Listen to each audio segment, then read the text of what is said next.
ഒരു ബാങ്ക് മാനേജറുടെ മുറിയിലേക്ക് വരുമ്പോ ചില മര്യാദകളൊക്കെ പാലിക്കേണ്ടതുണ്ട്. മര്യാദയ്ക്ക് തന്നെ ചില കാര്യങ്ങൾ പറയാനാണ് ഞങ്ങൾ വന്നത്.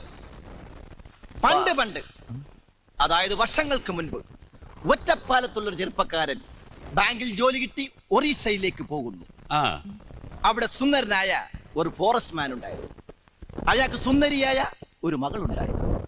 പേര് വസുന്ധര. ആ കുട്ടിയുടെ അമ്മ മരിക്കുമ്പോ അവക്ക് വെറും 2 വയസ്സ്. ആ കുട്ടി വളർന്ന് സുന്ദരിയായ ഒരു വീട്ടമ്മയായപ്പോ 3 വർഷത്തേക്ക് പ്രീ ഡിഗ്രിക്ക് പഠിക്കാൻ പോയി.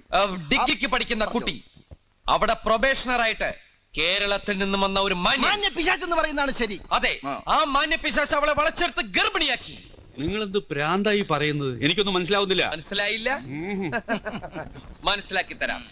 വസുന്ധര എന്ന കുട്ടിയെ പഴപ്പിച്ച് ഗർഭിണിയാക്കി ആ മാന്യ പിശാച് മുങ്ങുന്നു. അവിടെ ഒരു ജാരസന്തതി പിറക്കുന്നു.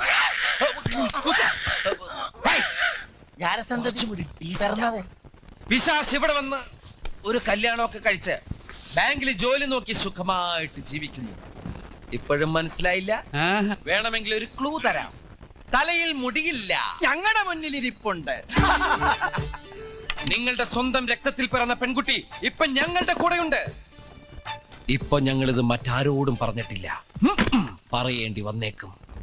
ഞങ്ങളുടെ RC ബുക്കും പേപ്പറും തന്നില്ലെങ്കിൽ ശ്രീധര കൈമളുടെ ജാരസന്ധതി കഥ ഞങ്ങളുടെ അങ്ങാടി പാട്ടാക്കും. ഇത് സത്യം. ശിവം.